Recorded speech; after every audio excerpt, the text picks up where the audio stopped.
Let us be attentive. Many have undertaken to compile a narrative of the events which have been fulfilled in our midst, precisely as those events were transmitted to us by the original eyewitnesses and ministers of the Word. I too have carefully traced the whole sequence of events from the beginning and have decided to set it in writing for you, Theophilus, so that your excellency may see how reliable the instruction was that you received. In the days of Herod, king of Judea, there was a priest named Zechariah of the priestly class of Abijah. His wife was a descendant of Aaron named Elizabeth. Both were just in the eyes of God, blamelessly following all the commandments and ordinances of the Lord. They were childless, for Elizabeth was sterile. Moreover, both were advanced in years. Once, when it was the turn of Zechariah's class, and he was fulfilling his function as a priest before God, it fell to him by lot, according to priestly usage, to enter the sanctuary of the Lord and offer incense. While the full assembly of people was praying outside at the incense hour, an angel of the Lord appeared to him standing at the right of the altar of incense. Zechariah was deeply disturbed upon seeing him and overcome by fear. The angel said to him, "Do not be frightened, Zechariah. Your prayer has been heard. Your wife Elizabeth shall bear a son whom you shall name John. Joy and gladness will be yours. Many will rejoice at his birth, for he will be great in the eyes of the Lord. He will never drink wine or strong drink. He will be filled with the Holy Spirit from his mother's womb. Many of the sons of Israel will he bring back to the Lord their God.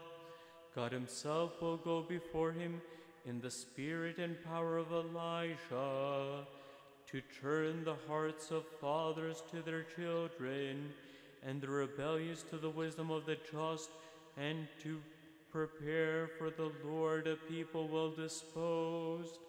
Zechariah said to the angel, "How am I to know this? I am an old man. My wife too is advanced in age." The angel replied, "I am Gabriel, who stand in attendance before God. I was sent to speak to you and bring you this good news. But now you will be mute, unable to speak, until the day these things take place, because you have not trusted my words. They will all come true in due season." Meanwhile, the people were waiting for Zechariah, wondering at his delay in the temple. When he finally came out, he was unable to speak to them, and they realized that he had seen a vision inside. He kept making signs at them, for he remained speechless. Then, when his time of priestly service was over, he went home. Afterward, his wife Elizabeth conceived. She went into seclusion for 5 months, saying, "In these days the Lord is acting on my behalf. He has seen fit to remove my reproach among men."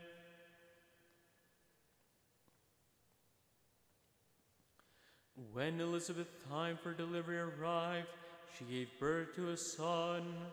Her neighbors and relatives, upon hearing that the Lord has extended his mercy to her, rejoiced with her. When they had assembled for the circumcision of the child on the 8th day, they intended to name him after his father Zechariah. But his mother interfered, saying, "No, he is to be called John." They pointed out to her none of your relatives has this name." Then, using signs, they asked the father what he wished him to be called. He signaled for a writing tablet and wrote the words, "His name is John." This astonished them all. At that moment his mouth was open and his tongue loosed, and he began to speak in praise of God. Fear descended on all the neighborhood throughout the hill country of Judea. These happenings began to be recounted to the last detail. All who heard stored these things up in their hearts, saying, "What will this child be? And was not the hand of the Lord upon him?" Then Zechariah his father, filled with the Holy Spirit, uttered this prophecy, "Blessed be the Lord, the God of Israel, for he has visited and ransomed his people. And you, O child, shall be called prophet of the Most High, for you shall go before the Lord to prepare straight paths for him." The child grew up and matured in spirit. He lived in the desert until the day when he made his public appearance in Israel. Glory be to you, O Lord, glory be to you. Glory be to Jesus Christ. And in the Father, Son, and Holy Spirit. Today we celebrate the feast day of John the Baptist. We celebrate our Praznik, the celebration of our parish.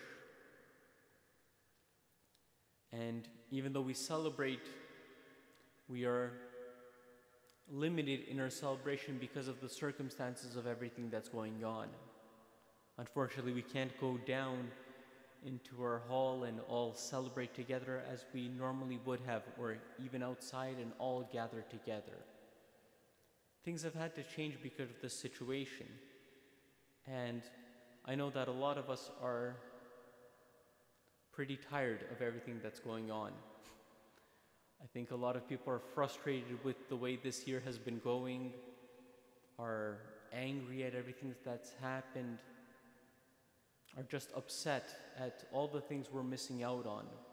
We weren't able to celebrate Easter together the way we should have. Now our Praznik has to take place in these difficult circumstances. And a lot of times we have this little thought in the back of our heads that it's just not fair, that it's not right, and why is this happening to us? In today's gospel, even though it's about St. John, very little about John the Baptist is actually spoken. We see more about his family. And from them we see the right approach to accepting different difficulties in our lives. First off, we hear about them not being able to have children. And we have to understand just how difficult this was to people in Israel at this time. And because they were unable to have children, they were shunned by society.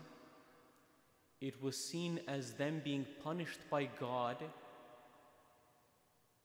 And it was everyone looking down on them.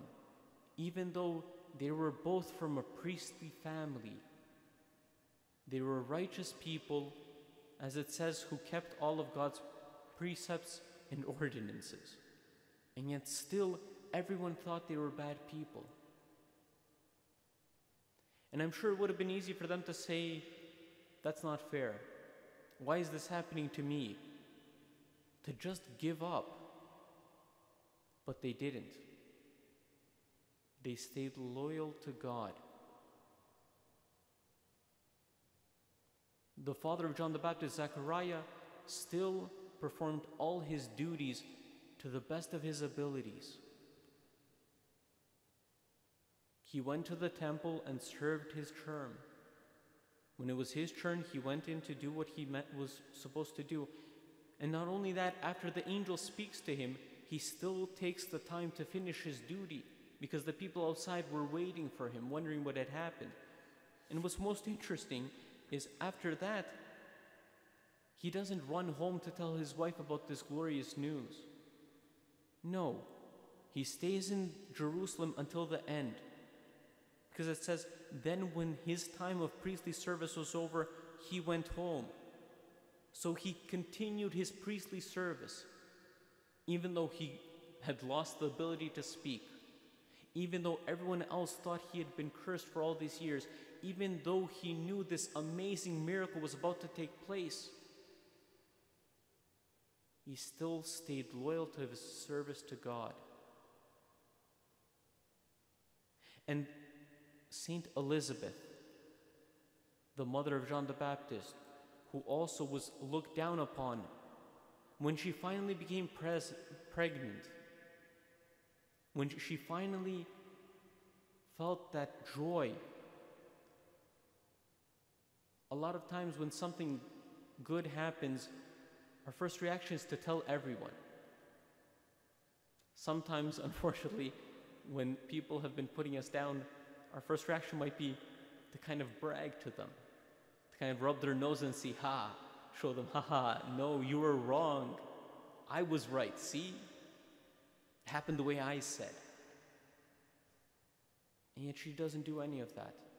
In fact, she goes into seclusion for 5 months and lets them keep thinking what they were thinking, just sharing the joy with her closest relatives, as we know from Mary visiting her. She just has that joy, and it's enough for her to have that joy for her family, not needing to prove anything to anyone. And finally, we know a lot more than is just said here about John the Baptist, who also had a very hard path. He also could have said, I don't want to go through with that, God. He lived in a desert with very difficult conditions, and later he had to stand up to Herod, the king of that area, the ruler, and say, what you're doing is wrong. And he could have easily said, why me? Let someone else do that. That's too difficult. That can be someone else's problem. But no, he accepted the path God chose for him, and he took that on, even though that would eventually lead to his death. He took it on, and today, his feast day is the feast day of our parish. His name is the most popular parish in our entire eparchy, St. John the Baptist Church. He is known as the greatest of the prophets. And so even though it's so easy to think, why me? Why is everything so hard? Why should I keep trying to do good when other people are doing whatever they want? Let us truly today look at the family of John the Baptist and see that good example of what we should be saying. How can I continue to serve? How can I do the right thing? And what does God want me to do to make the world a better place for everyone? Even if that means I have to make sacrifices. In the name of the Father, Son, and Holy Spirit. Amen.